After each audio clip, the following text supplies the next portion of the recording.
A Kiss Goodbye by Audrey Penn, illustrated by Barbara L. Gibson.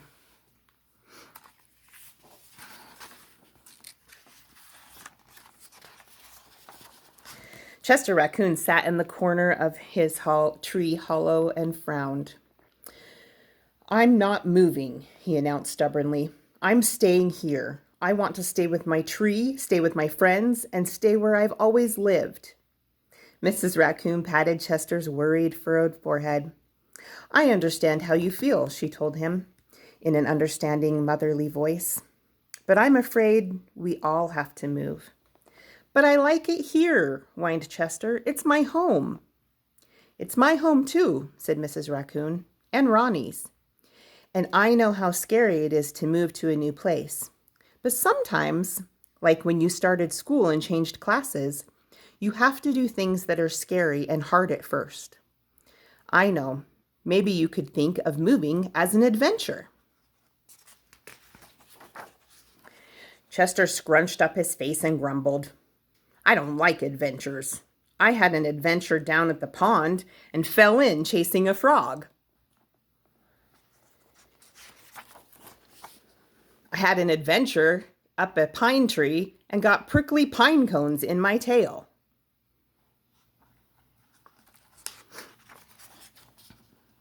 I had an adventure in Red Rock Cave and I got smacked by a bat."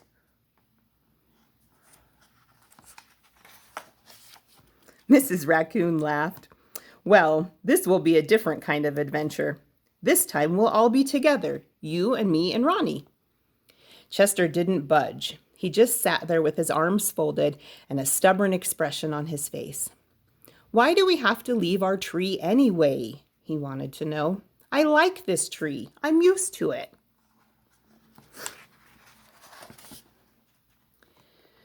"A line has been drawn around the trunk," explained Mrs. Raccoon. "Soon the tree cutters will come and cut it down for wood."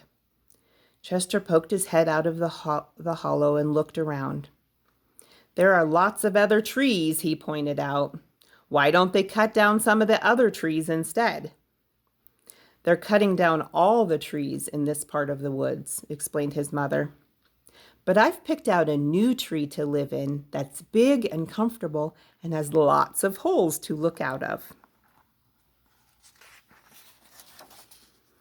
Chester sat back down and looked thoughtfully. "What if I don't leave? What if I just sit here and never leave this tree again as long as I live? Will they still cut it down?" "I'm afraid they would," said Mrs. Raccoon. "But you know, moving isn't so bad. We've moved lots of times. It's hard at first, but you make new friends and fix up your new tree just the way you like it. Besides, don't you think you'll get a little lonely if you stay here? The deer are moving and the squirrels, and so are the skunks and foxes. Don't you want to stay with your family?"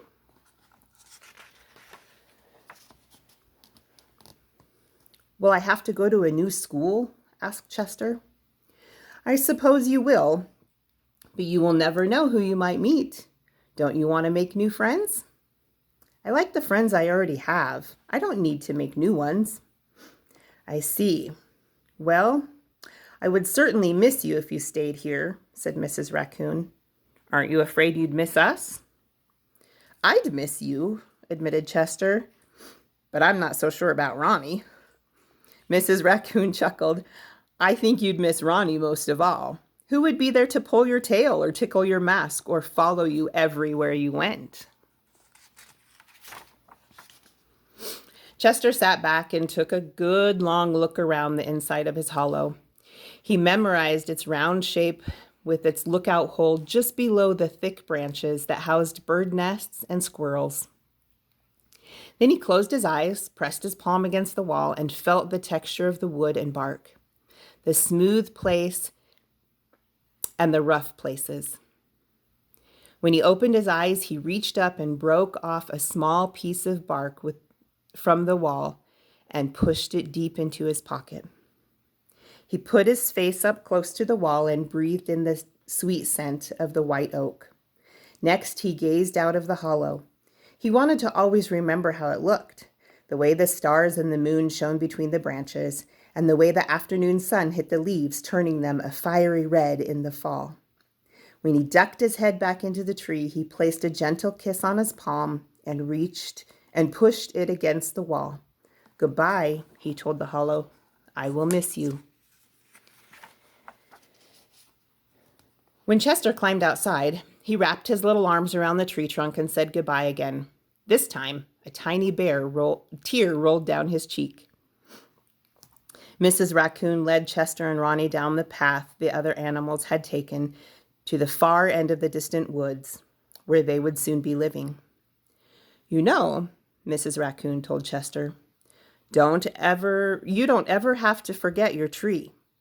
You can keep it in your head and your heart, just like it is today."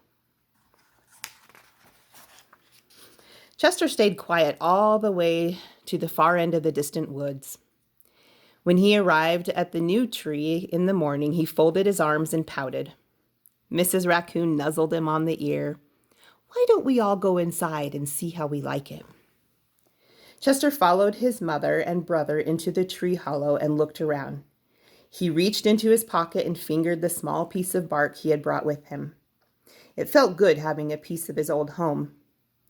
"What do you think?" asked Mrs. Raccoon. "It's okay," said Chester. Ronnie looked up at his big brother, saw that he was sad, and climbed into his lap. Reaching up, he pulled Chester's whiskers and tickled him under his arm. Chester couldn't help but giggle. "I miss my tree," he told Ronnie. "I do too," came a sweet voice from outside. Chester's ears perked up and he popped his head out of the hollow. There, standing at the foot of the tree, was a young raccoon just about his age. "Hi, I'm Cassie," said the young raccoon. "Who are you?" Chester ducked back down into the hollow and brushed back his ruffled black mask. Then he popped his head back out. Cassie was still there. "I'm Chester," he said shyly. "Do you live here?" "I do now," said Cassie. Chester left Ronnie with his mother, climbed out of the tree, and stood beside the pretty raccoon. His tiny pink cheeks plumped into a wide smile. Mrs. Raccoon peeked out of the tree and grinned. Placing a kiss in her palm, she showed it to Chester and told him to go play. Chester kissed the center of his palm and turned it toward his mother. "All right," he told her. "I'll stay."